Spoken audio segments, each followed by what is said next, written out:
ಆತ್ಮೀಯ ವಿದ್ಯಾರ್ಥಿಗಳೇ, ಇವಾಗ ಇವತ್ತಿನ ಪಾಠದಲ್ಲಿ ನಾವು ಸಂಸ್ಕೃತದ ಒಬ್ಬ ಪ್ರಸಿದ್ಧನಾಗಿರ್ತಕ್ಕಂಥ ಕವಿಕುಲ ಗುರುಹು ಎಂಬ ಕೀರ್ತಿಯನ್ನು ಪಡೆದಿರ್ತಕ್ಕಂತಹ ಕಾಳಿದಾಸನ ಒಂದು ಕೃತಿಯಿಂದ ಆಯ್ದ ಭಾಗವನ್ನು ನಿಮಗೆ ಪಾಠ ಮಾಡ್ತಾ ಇದ್ದೇವೆ.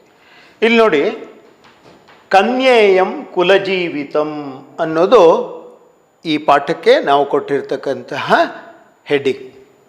ಗ್ರಂಥ ಕುಮಾರ ಸಂಭವಂ, ಇದರ ಷಷ್ಠ ಸರ್ಗ, ಕವಿ ಕಾಳಿದಾಸ.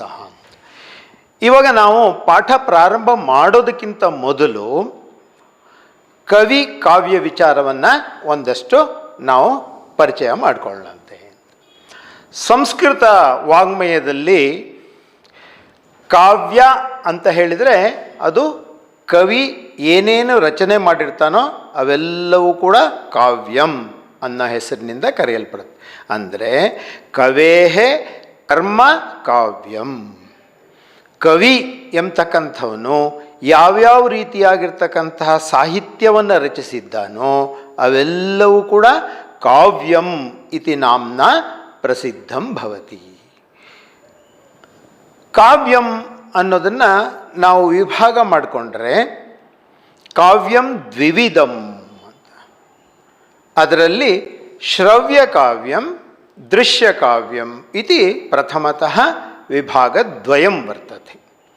ಶ್ರವ್ಯ ಕಾವ್ಯಂ ಇತ್ಯುಕ್ತೆ ಕಥನ ಶ್ರವಣ ಉಭಯಮಪಿ ಭವತಿ. ತತ್ರ ಹೇಳೋದು ಮತ್ತು ಉಚ್ಚಾರಣೆ ಮಾಡೋದು, ಕೇಳಿಸ್ಕೊಳ್ಳೋದು, ಇಷ್ಟರಲ್ಲೇ ಇರ್ತಕ್ಕಂಥದ್ದು ಇದು ಶ್ರವ್ಯ. ಶ್ರವ್ಯ ಅಂದರೆ ಶ್ರವಣೇಂದ್ರಿಯದ ಮೂಲಕವಾಗಿ ಕೇಳಿಸ್ಕೊಳ್ತಕ್ಕಂಥದ್ದು. ಇನ್ನೊಂದು ದೃಶ್ಯ ಕಾವ್ಯಂ ಇತಿ. ಶ್ರವಣಂ ತಥಾ ದರ್ಶನಮಪಿ ಭವತಿ ದೃಶ್ಯ ಕಾವ್ಯೇ. ಇದರಲ್ಲಿ ದೃಶ್ಯ ಕಾವ್ಯ ಅಂದರೆ ಅದು ರೂಪ್ಯತೆ, ಅಭಿನಯ ಮಾಡ್ತಕ್ಕಂಥ ರೀತಿಯಲ್ಲಿ ಇರುತ್ತೆ. ಅದರಲ್ಲಿ ವಾಕ್ಕಿರುತ್ತೆ, ಸಂಭಾಷಣೆಗಳಿರುತ್ತೆ, ದೃಶ್ಯಗಳಿರುತ್ತೆ. ಅದರಿಂದಾಗಿ ಇದು ದೃಶ್ಯ ಕಾವ್ಯ ಅಂತ. ಹೀಗೆ ಎರಡು ವಿಭಾಗ. ಶ್ರವ್ಯ ಕಾವ್ಯವನ್ನು ನಾವು ತೆಗೆದುಕೊಂಡ್ರೆ ಅದರಲ್ಲಿ ಗದ್ಯ ಕಾವ್ಯಂ ಪದ್ಯ ಕಾವ್ಯಂ ಇತಿ ದ್ವಿವಿಧಂ ಭವತಿ. ಗದ್ಯ ಕಾವ್ಯಂ ಇತ್ಯುಕ್ತೆ ತತ್ರ ಛಂದೋ ನಿಬದ್ಧತಾ ನಾಸ್ತಿ. ಛಂದ ಬದ್ಧವಾಗಿರೋದಿಲ್ಲ, ಅಂದರೆ ಛಂದಸ್ಸು ಬೇಕಾಗಿರೋದಿಲ್ಲ. ಛಂದೋರಹಿತಂ ಗದ್ಯ ಕಾವ್ಯಂ, ಛಂದಸ್ಸಹಿತಂ ಪದ್ಯ ಕಾವ್ಯಂ, ಛಂದೋಬದ್ಧಂ ಪದ್ಯ ಕಾವ್ಯಂ. ಈ ಪದ್ಯ ಕಾವ್ಯದಲ್ಲಿ ಮಹಾಕಾವ್ಯಗಳು, ಖಂಡಕಾವ್ಯಗಳು, ಹೀಗೆ ವಿಭಾಗವನ್ನು ನಾವು ಮಾಡಿಕೊಳ್ತೀವಿ. ಸಂಸ್ಕೃತದಲ್ಲಿ ಮಹಾಕಾವ್ಯಗಳನ್ನು ನಾವು ತೆಗೆದುಕೊಂಡಾಗ ಪಂಚಮಹಾಕಾವ್ಯಾನಿ ಸಂತಿ ಅಂತ. ಪಂಚಮಹಾಕಾವ್ಯೇಷು ಕಾಳಿದಾಸಸ್ಯ ರಘುವಂಶಂ ಕುಮಾರಸಂಭವಂ ಇತಿ ಕಾವ್ಯದ್ವಯಂ ತಥಾ ಅನ್ಯೇಷಾಂ. ಬೇರೆಯವ್ರದ್ದು ತೆಗೆದುಕೊಂಡಾಗ ನಾವು ಭಾರವಿಯ ಕಿರಾತಾರ್ಜುನೀಯಂ, ಮಾಘಕವಿಯ ಶಿಶುಪಾಲವಧಂ, ಹಾಗೆ ಹರ್ಷನ ನೈಷಧ ಚರಿತಂ, ರಘುವಂಶಂ ಕುಮಾರಸಂಭವಂ ಕಿರಾತಾರ್ಜುನೀಯಂ ಶಿಶುಪಾಲವಧಂ ನೈಷಧ ಚರಿತಂ ಇತಿ ಪಂಚಮಹಾಕಾವ್ಯ. ತೇಷು ಪಂಚಮಹಾಕಾವ್ಯೇಷು ಕಾಳಿದಾಸಸ್ಯೈವ ಕಾವ್ಯದ್ವಯಂ ವರ್ತೇತೆ. ಅದು ರಘುವಂಶಂ ಕುಮಾರಸಂಭವಂ. ಕಾಳಿದಾಸನ ಒಟ್ಟು ಕೃತಿಗಳನ್ನು ನಾವು ಲೆಕ್ಕ ಹಾಕಿದಾಗ ಮಹಾಕಾವ್ಯದ್ವಯಂ ಕಾಳಿದಾಸೇನ ವಿರಚಿತಂ. ಮಹಾಕಾವ್ಯ ದ್ವಯಗಳು, ಅದರಲ್ಲಿ ಕುಮಾರಸಂಭವಂ ಅಂತ ನಾವಿಲ್ಲಿ ತೋರಿಸಿದ್ದೇವೆ. ರಘುವಂಶಂ ಇತಿ ಅನ್ಯತ್ ಕಾವ್ಯಂ. ರಘುವಂಶಂ ಕುಮಾರಸಂಭವಂ ಇತಿ ಮಹಾಕಾವ್ಯದ್ವಯಂ ಕಾಳಿದಾಸೇನ ರಚಿತಂ. ತಥಾ ಖಂಡಕಾವ್ಯದ್ವಯಂ ಅಪಿ ತತ್ರ ವರ್ತೇತಿ. ಖಂಡಕಾವ್ಯಗಳು ಯಾವುದು ಅಂತ ಹೇಳಿದರೆ ಅಲ್ಲಿ ಮೇಘ ಸಂದೇಶ ಅಥವಾ ಮೇಘಧೂತಂ ಅಂತ ಕರೀತಾರೆ, ಋತುಸಂಹಾರ, ಈ ಎರಡು ಖಂಡ ಕಾವ್ಯಗಳು. ಹಾಗೆ ಮೂರು ರೂಪಕಗಳನ್ನು, ನಾಟಕಗಳು ಅಂತ ನಾವು ಕರಿತೇವೆ. ವಿಕ್ರಮೋರ್ವಶೀಯಂ, ಮಾಲವಿಕಾಗ್ನಿಮಿತ್ರಂ, ಅಭಿಜ್ಞಾನ ಶಾಕುಂತಲಂ. ಇವು ಮೂರು ಕಾಳಿದಾಸನ ನಾಟಕಗಳು, ಪ್ರಸಿದ್ಧವಾದ ನಾಟಕಗಳು. ಅದರಲ್ಲಿ ಅಭಿಜ್ಞಾನ ಶಾಕುಂತಲಂ ಅತ್ಯಂತ ಪ್ರಸಿದ್ಧವಾದ ನಾಟಕ. ಇಷ್ಟೆಲ್ಲ ರಚಿಸಿರ್ತಕ್ಕಂತಹ ಮಹಾಕವಿ ಕಾಳಿದಾಸನ ದೇಶ ಕಾಲ ಯಾವುದು ಅನ್ನೋ ಪ್ರಶ್ನೆ ಬಂದಾಗ ವಿಮರ್ಶಕರಿಗೆ, ಚಿಂತಕರಿಗೆ ಇದು ಬಹಳ ಕಷ್ಟದ ಪ್ರಶ್ನೆಯಾಗಿ ಕಂಡುಬಂತು. ಯಾಕೆಂದರೆ ಪ್ರಾಚೀನ ಕವಿಗಳೆಲ್ಲ ತಮ್ಮ ದೇಶ ಕಾಲ ತನ್ನ ಬಗೆಗೆ ಕಾವ್ಯದಲ್ಲಿ ಏನನ್ನೂ ಹೆಚ್ಚಾಗಿ ಹೇಳ್ತಾನೇ ಇರಲಿಲ್ಲ. ಕೆಲವ್ರದ್ದು ಅಲ್ಪ ಸ್ವಲ್ಪ ಹೇಳಿರ್ತಾ ಇದ್ರು, ಕೆಲವರಂತೂ ಏನನ್ನೂ ಹೇಳ್ತಾ ಇರಲಿಲ್ಲ. ಹಾಗಾಗಿ ಕಾಳಿದಾಸ ತನ್ನ ಕಾವ್ಯದಲ್ಲಿ ಅಥವಾ ಕಾವ್ಯಗಳಲ್ಲಿ ತನ್ನ ಸ್ವಂತ ಜೀವನದ ಬಗೆಗೆ ಏನನ್ನು ಕೂಡ ಹೇಳಿಲ್ಲ. ಹಾಗಾಗಿ ಕಾಳಿದಾಸನ ಕಾವ್ಯ ಯಾವ ಕಾಲದಲ್ಲಿ ರಚಿತವಾಯಿತು, ಕಾಳಿದಾಸ ಯಾವ ಪ್ರದೇಶದಲ್ಲಿದ್ದ, ಈ ಎಲ್ಲವೂ ಕೂಡ ನಮಗೆ ಅಸ್ಪಷ್ಟವಾಗಿರ್ತಕ್ಕಂಥದ್ದಾಗಿದೆ. ಆದರೂ ಕೂಡ ಒಂದು ಕಾಲ ನಿರ್ಣಯವನ್ನು ಮಾಡೋದಕ್ಕೆ ಕಾಳಿದಾಸನ ಕಾವ್ಯವನ್ನೇ ಅಧ್ಯಯನ ಮಾಡಿ, ಕಾಳಿದಾಸ ಅವನ ಕಾವ್ಯದಲ್ಲಿ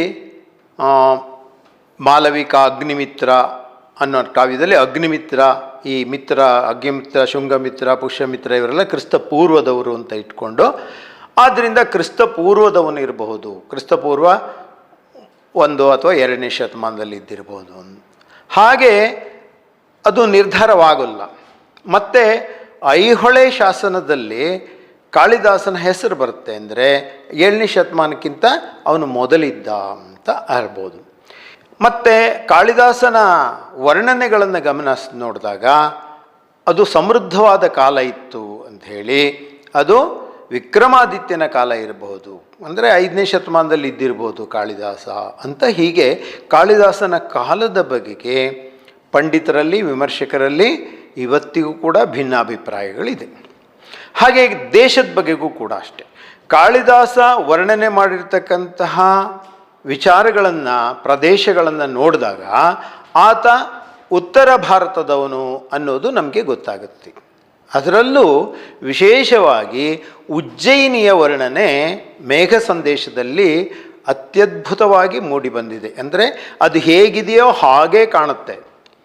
ಆದ್ದರಿಂದಾಗಿ ಕಾಳಿದಾಸ ಉಜ್ಜಯಿನಿಯವನು ಇರಬಹುದು.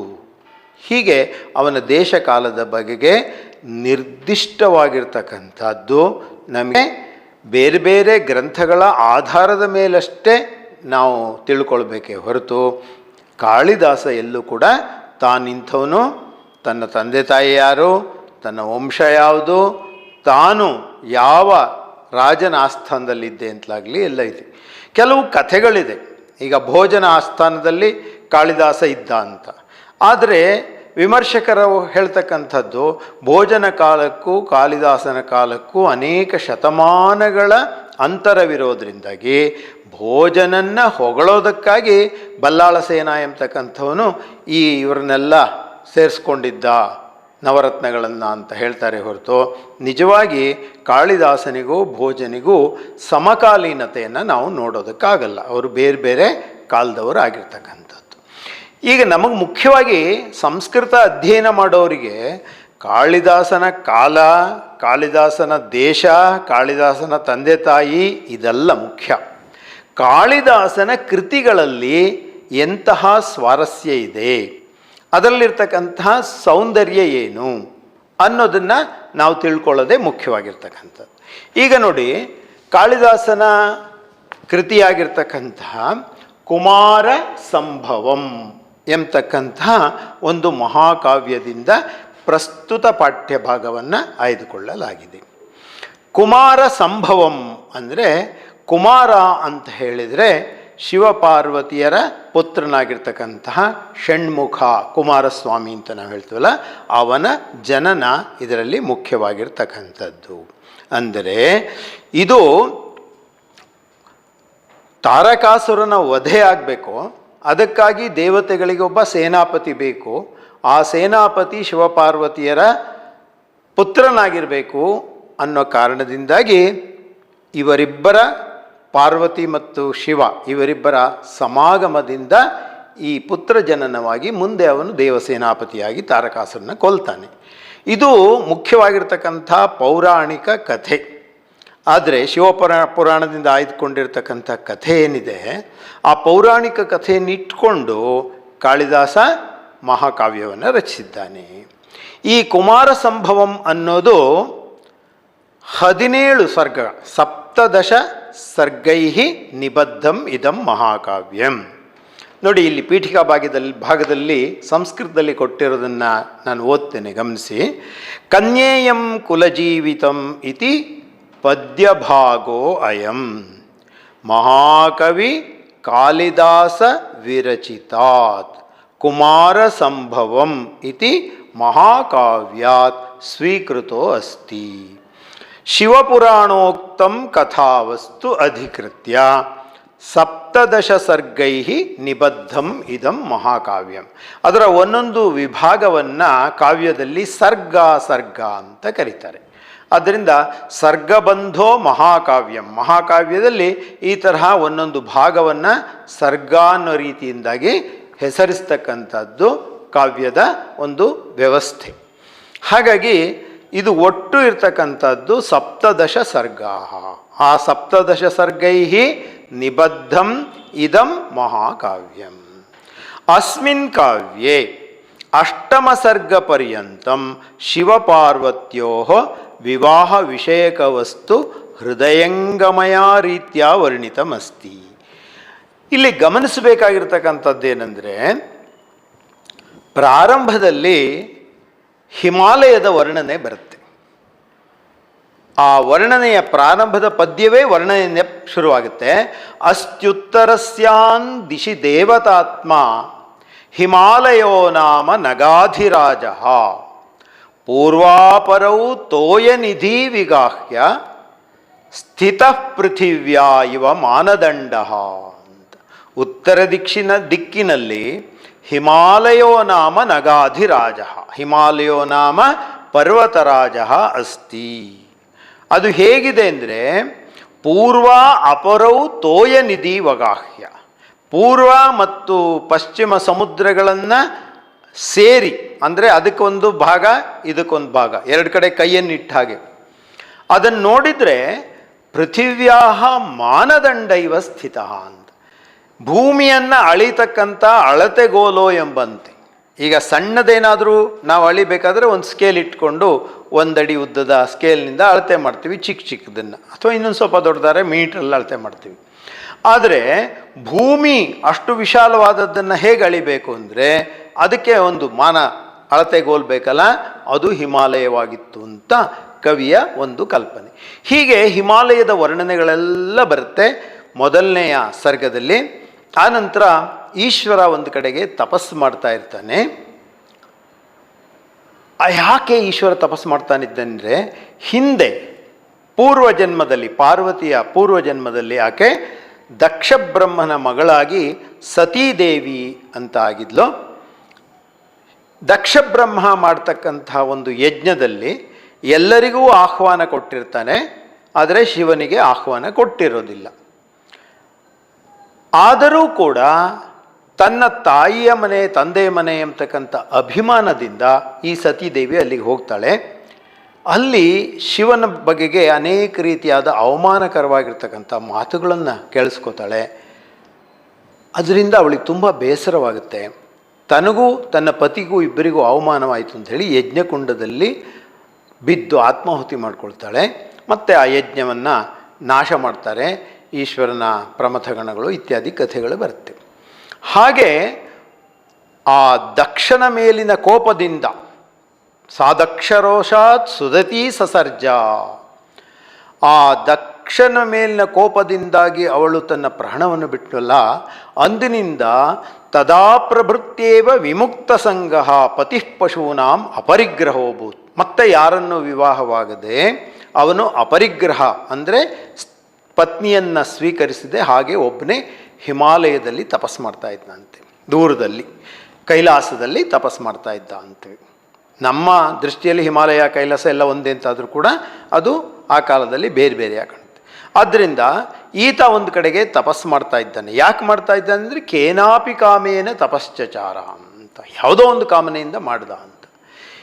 ಇಂತಹ ಸಂದರ್ಭದಲ್ಲಿ ನಾರದರು ಹಿಮವಂತನಲ್ಲಿಗೆ ಬಂದು ಅವನಿಗೆ ಹುಟ್ಟಿರ್ತಕ್ಕಂಥ ಮಗಳು, ಆಕೆ ಶಿವನ ಪೂರ್ವ ಪತ್ನಿಯಾಗಿರ್ತಕ್ಕಂಥ ಸತೀದೇವಿ, ಅವಳಿಗೆ ಬೇರೆ ವರನನ್ನು ನೋಡಬೇಕಾದ್ದಿಲ್ಲ, ಆತನನ್ನೇ ವಿವಾಹವಾಗತಕ್ಕಂಥದ್ದು ಅಂತ ಹೇಳಿರ್ತಾಳೆ. ಅವಳು ಮನಸ್ಸಿನಲ್ಲಿ ನಿಶ್ಚಯ ಮಾಡಿಕೊಂಡು ಆಕೆ ಯೌವನವನ್ನು ಹೊಂದಿದಾಗ ಶಿವ ತಪಸ್ ಮಾಡ್ತಾ ಇದ್ದೋ ಜಾಗಕ್ಕೆ ಅವನಿಗೆ ಬೇಕಾಗಿರ್ತಕ್ಕಂಥ ತಪಸ್ಸಿಗೆ ಪೂಜೆಗೆ ಬೇಕಾಗಿರ್ತಕ್ಕಂಥ ಪುಷ್ಪ ಫಲಾದಿಗಳನ್ನು ಪ್ರತಿದಿನವೂ ಕೂಡ ತಗೊಂಡೋಗಿ ಕೊಡ್ತಾ ಇರ್ತಾಳೆ. ಈ ಸಮಯದಲ್ಲಿ ತಾರಕಾಸುರ ದೇವತೆಗಳಿಗೆ ತೊಂದರೆ ಕೊಡ್ತಾ ಇರ್ತಾನೆ, ಯಾರಿಂದಲೂ ಅವನನ್ನು ಎದುರಿಸೋಕ್ಕೆ ಸಾಧ್ಯವಿಲ್ಲ. ಆಗ ಆತನನ್ನು ಕೊಲ್ಲಬೇಕಾದ್ರೆ ಶಿವಪಾರ್ವತಿಯರ ಸಂತಾನವಾಗಿರ್ತಕ್ಕಂಥ ಒಬ್ಬ ವ್ಯಕ್ತಿಯಿಂದ ಮಾತ್ರ ಸಾಧ್ಯ ಅಂತ ಗೊತ್ತಾಗಿ, ಈ ಶಿವ ಒಂದು ಕಡೆಗೆ ಪಾರ್ವತಿ ಒಂದು ಕಡೆ ಆಗ್ಬಿಟ್ಟಿದಾರಲ್ಲ, ಇವರಿಬ್ಬರ ಸಮಾಗಮವಾಗಬೇಕು ಅಂತ ಯೋಚಿಸಿ ದೇವತೆಗಳೆಲ್ಲ ಶಿವ ಮತ್ತು ಪಾರ್ವತಿ ಪರಸ್ಪರ ಸೇರಬೇಕು, ಅವರಿಬ್ಬರಿಗೆ ಅನುರಾಗ ಉಂಟಾಗಬೇಕು ಅಂಥೇಳಿ ಮನ್ಮಥನನ್ನು ಕಳಿಸ್ಕೊಡ್ತಾರೆ. ಮನ್ಮಥ ಮತ್ತು ವಸಂತ ಬರ್ತಾರೆ. ಸಮಯ ನೋಡಿ ಮನ್ಮಥ ಬಾಣ ಬಿಡ್ತಾನೆ. ಶಿವ ತನ್ನ ಮೂರನೇ ಕಣ್ಣನ್ನು ಬಿಟ್ಟಾಗ ಮನ್ಮಥ ಸುಟ್ಟು ಬೂದಿಯಾಗಿ ಹೋಗ್ತಾನೆ.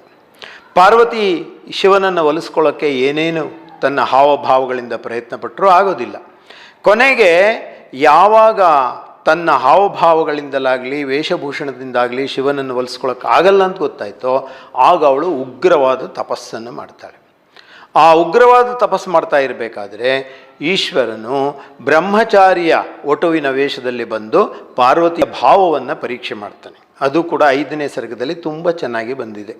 ಆತ ಒಟುವಿನ ವೇಷದಲ್ಲಿ ಬಂದು ಅದು ಯಾಕೋಸ್ಕರ ತಪಸ್ಸು ಮಾಡ್ತಾ ಇದ್ದೀಯ ಅಂತ ಕೇಳ್ತಾನೆ. ಆಗ ಶಿವನನ್ನು ಕುರಿತು ತಪಸ್ಸು ಮಾಡ್ತಾ ಇದ್ದಾಳೆ ಅಂತ ಅವಳ ಸಖಿ ಹೇಳ್ತಾಳೆ.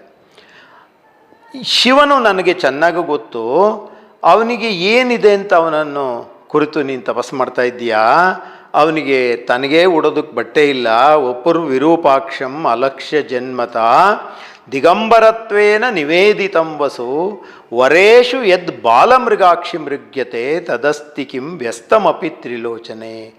ಒಬ್ಬ ವರ ಅಂತ ಹೇಳಿಸ್ಕೊಳ್ಳೋನಲ್ಲಿ ಇರಬೇಕಾಗಿರ್ತಕ್ಕಂಥದ್ದು ಸಂಪತ್ತು, ಸೌಂದರ್ಯ, ತಂದೆ ತಾಯಿಗಳು ಯಾರು, ಇವೆಲ್ಲ ಇರಬೇಕಲ್ವ. ಕುಲ, ಅವನಿಗೆ ಕುಲ ಯಾರು ಅಂತ ಗೊತ್ತಿಲ್ಲ, ತಂದೆ ತಾಯಿಗಳು ಯಾರು ಅಂತ ಗೊತ್ತಿಲ್ಲ, ಅವನ ಬಟ್ಟೆ ಇಲ್ಲ, ಬರೀ ಮೈಲಿ ಇರ್ತಕ್ಕಂಥವನು ಅಲ್ವೇ, ಮತ್ತು ಅವನಿಗೆ ಸಂಪತ್ತಿಲ್ಲ, ನಿನಗೇನು ತಂದು ಕೊಡ್ತಾನೆ, ಸ್ಮಶಾನವಾಸಿ, ಹೀಗೆಲ್ಲ ಹೇಳಿ ಶಿವನನ್ನು ನಿಂದಿಸ್ತಾನೆ. ಆಗ ಪಾರ್ವತಿಗೆ ತುಂಬ ಕೋಪ ಬಂದು, ಮಹಾತ್ಮರ ಬಗೆಗೆ ನಿನ್ಗೆ ಗೊತ್ತಿಲ್ಲ, ಇವನು ಇನ್ನೂ ಏನೇನೋ ಹೇಳ್ತಾ ಇದ್ದಾನೆ, ಅವನನ್ನು ಆಚೆಗೆ ಕಳಿಸುವಂಥ ಸಖಿ ಹೇಳ್ತಾಳೆ. ಯಾಕೆಂದರೆ ಮಹಾತ್ಮರ ಬಗೆಗೆ ಯಾರು ಕೆಟ್ಟದಾಗಿ ಮಾತಾಡ್ತಾರೋ ಆ ಮಾತಾಡುವವರಷ್ಟೇ ಪಾಪಭಾಗಿಗಳಲ್ಲ, ಅದನ್ನು ಕೇಳಿಸ್ಕೊಳ್ಳೋರು ಕೂಡ ಪಾಪಭಾಗ್. ಶೃಣೋತಿ ಯಸ್ಮಾದಪಿ ಸ ಪಾಪಭಾಗ್ ನ ಕೇವಲಂ ಯೋ ಮಹತೋಪದ್ಭಾಷತೆ. ಮಹಾತ್ಮರ ಬಗೆಗೆ ಅಪಶಬ್ದವನ್ನು ಹೇಳೋನಷ್ಟೇ ಅಲ್ಲ, ಕೇಳಿಸ್ಕೊಳ್ಳೋರಿಗೆ. ಹಾಗೆ ಹೇಳಿದಾಗ ಅವಳು ಕಳಿಸು ಆಚೆಗೆ ಅಂತ ಹೇಳಿದಾಗ ಈಶ್ವರ ತನ್ನ ನಿಜರೂಪವನ್ನು ಧರಿಸಿ ಪಾರ್ವತಿಯನ್ನು ಕೈ ಹಿಡಿತಾನೆ. ಆಗ ಈತನೇ ಶಿವ ಅಂತ ಗೊತ್ತಾಗುತ್ತೆ. ಪಾರ್ವತಿ ಅಷ್ಟು ದಿವಸ ತಾನು ಕಷ್ಟಪಟ್ಟ ತಪಸ್ಸನ್ನು ಮಾಡಿದ್ಲಲ್ಲ, ಆ ತಪಸ್ಸಿನ ಫಲವೆಲ್ಲ ಲಭ್ಯವಾಯಿತು ಅಂತ. ಆದರೆ ಮುಂದೆ ವಿವಾಹವಾಗಬೇಕಲ್ಲ, ಆ ವಿವಾಹಕ್ಕೆ ಆಗಬೇಕಾದ್ರೆ ಇಬ್ಬರೇ ಪರಸ್ಪರ ಗಾಂಧರ್ವ ವಿವಾಹ ಮಾಡ್ಕೊಳ್ಳೋದು ಅದು ಆನಂತರ ಬಂದ ಕ್ರಮ. ಆದರೆ ಇದು ಇವರಿಬ್ಬರು ದೇವತಾ, ಆಕೆ ದೇವತೆ, ಈತ ಶಿವ, ಸಾಕ್ಷಾತ್ ಪರಮ ಶಿವ. ಆದ್ದರಿಂದ ಅದಕ್ಕೆ ಒಂದು ಚೌಕಟ್ಟನ್ನು ಹಾಕಬೇಕು ಅಂತ ಹೇಳಿ ಕಾಳಿದಾಸ ಏನು ಮಾಡ್ತಾನೆ, ಪಾರ್ವತಿ ಸಖಿಯ ಮೂಲಕ ಹೇಳಿ ಕಳಿಸ್ತಾಳೆ. 6ನೇ ಸರ್ಗದ ಪ್ರಾರಂಭದಲ್ಲಿ ಈ ಮಾತು ಬರುತ್ತೆ. ಅಂದರೆ ನನಗೇನೋ ಇಷ್ಟ ಇದೆ, ಆದರೆ ನನ್ನ ತಂದೆಯಾಗಿರ್ತಕ್ಕಂತಹ ಹಿಮವಂತ ಏನಿದ್ದಾನೆ ಅವನು ದಾತಾಮೇ ಭೂಭೃತಾಂನಾಥಃ ಪ್ರಮಾಣೀಕ್ರಿಯತಾಮಿತಿ ಸಂಧಿದೇಶ ಮಿಥಸ್ ಸಖೀಂ. ಸಖಿಯ ಮೂಲಕವಾಗಿ ಈಶ್ವರನಿಗೆ ಹೇಳಿ ಕಳಿಸ್ತಾಳೆ.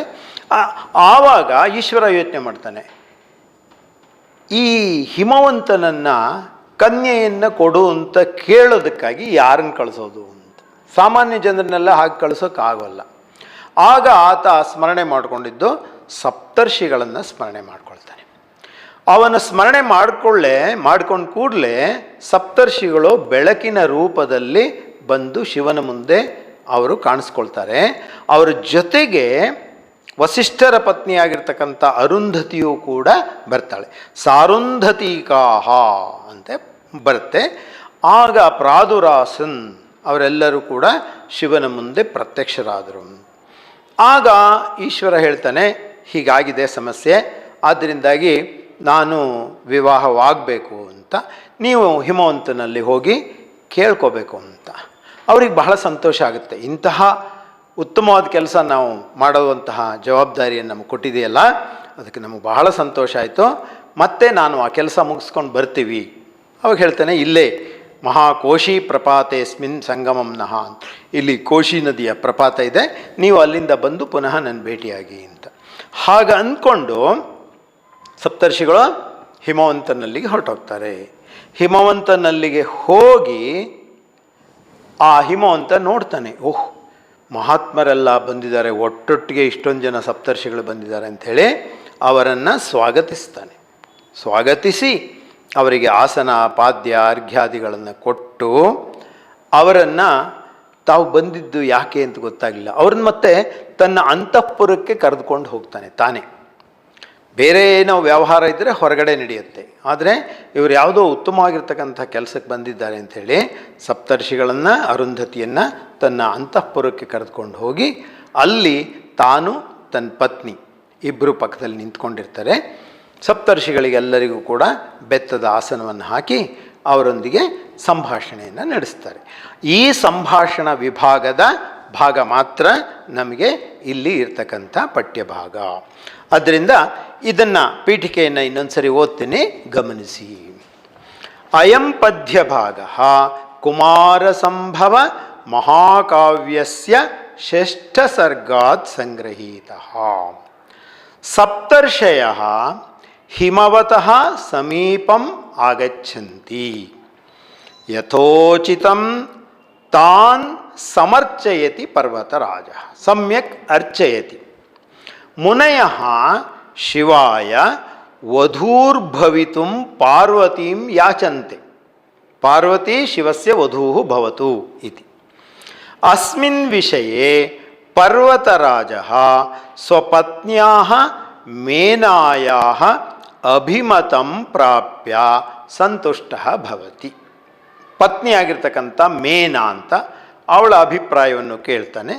ಅವಳು ಒಪ್ಪಿಗೆ ಕೊಟ್ಟಿದ್ದಾಳೆ, ಸಂತೋಷ ಆಗುತ್ತೆ. ಪಾಠ್ಯಭಾಗೆ ಅಸ್ಮಿನ್ ಕನ್ಯಾ ಕಥಂ ಸ್ವಪಿತುಃ ಗೃಹಂ ಪ್ರತಿ ತಥಾ ಪತಿಗೃಹಂ ಪ್ರತಿ ಕಲಶಪ್ರಾಯ ಕುಲಜೀವಿತ. ಹೆಸರು ಕೊಟ್ಟಿದ್ದಾರೆ ನೋಡಿ, ಕನ್ಯಾ ಇಯಂ ಕುಲಜೀವಿತುಂ ಅಂತ. ಈ ಎರಡು ಕುಲಕ್ಕೂ ಕೂಡ ಅವಳು ಜೀವಿತವಾಗಬೇಕು, ಎರಡು ಕುಲದ ಪ್ರಾಣವಾಗಿರಬೇಕು. ಒಂದು ಪಿತೃಕುಲ, ಇನ್ನೊಂದು ಪತಿಕುಲ. ಆದ್ದರಿಂದ ಸ್ವಪಿತುಃ ಗೃಹಂ ಪ್ರತಿ ತಥಾ ಪತಿಗೃಹಂ ಪ್ರತಿ ಕಲಶಪ್ರಾಯ. ಒಂದು ಮನೆಗೆ ಮೇಲುಗಡೆ ಕಲಶವಿಟ್ಟರೆ ಅಥವಾ ದೇವಸ್ಥಾನಕ್ಕೆ ಕಲಶವಿಟ್ಟರೆ ಅದೆಷ್ಟು ಶೋಭಿಸುತ್ತೆ, ಅದರಿಂದಲೇ ಆ ಮನೆ ಶೋಭಿಸುತ್ತೆ. ಹಾಗೆ ಕಲಶದಂತಿರುವ ಕುಲಜೀವಿತ ಚ ಭವಿತುಂ ಅರ್ಹ ಇತಿ ಸಂದೇಶ. ಈ ಸಂದೇಶವನ್ನು ಕೊಡೋದಕ್ಕಾಗಿ ಕಾಳಿದಾಸನ ಈ ಭಾಗವನ್ನು ನಾವು ಆರಿಸ್ಕೊಂಡಿದ್ದೀವಿ. ಚಿತ್ತಾಕರ್ಷಕ ರೀತ್ಯ ಸರಳ ಸುಂದರ ಭಾಷೆಯಾಚ ವರ್ಣಿತ ಅಸ್ತಿ. ಆದ್ದರಿಂದ ಆ ಕಾಲದಲ್ಲೂ ಕೂಡ ಹೇಗೆ ಆಚರಿಸಬೇಕು, ಹೇಗೆ ನಡ್ಕೊಳ್ಬೇಕು ಅನ್ನೋದನ್ನು ಅತ್ಯಂತ ಸುಂದರ ರೀತಿಯಲ್ಲಿ, ಅಂದರೆ ಒಂದು ವಿವಾಹ ನಡಿಬೇಕಾದರೆ ವಧುವಿನ ಕಡೆಯವರು ಹೇಗಿರಬೇಕು, ಹೇಗೆ ನಡ್ಕೊಳ್ಬೇಕು, ವರನ ಕಡೆಯವರು ಹೇಗೆ ನಡ್ಕೊಳ್ಬೇಕು, ಮತ್ತು ಹಿಂದೆಲ್ಲ ಕೂಡ ವರನ ಕಡೆಯಿಂದ ವಧುವಿನ ತಂದೆ ತಾಯಿಗಳ ಹತ್ರ ಹೋಗಿ ನಿಮ್ಮ ಕನ್ಯೆಯನ್ನು ಕೊಡಬೇಕು ಅಂತ ಕೇಳ್ಕೊಳ್ತಾ ಇದ್ರು. ಅದು ಯಾಚನೆ ಇತ್ತು.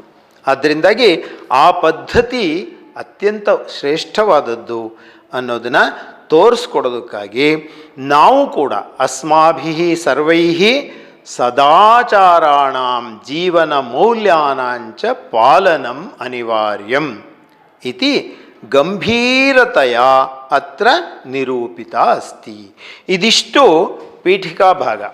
ಇವತ್ತಿಗೆ ಈ ಪೀಠಿಕಾ ಭಾಗವನ್ನು ನಾವು ಸಮಾಪ್ತಿಗೊಳಿಸೋಣಂತೆ. ಮುಂದಿನ ತರಗತಿಯಲ್ಲಿ ನಾವು ಈ ಪದ್ಯ ಭಾಗವನ್ನು ಓದ್ಕೊಂಡು ಹೋಗೋಣಂತೆ. ಧನ್ಯವಾದಗಳು.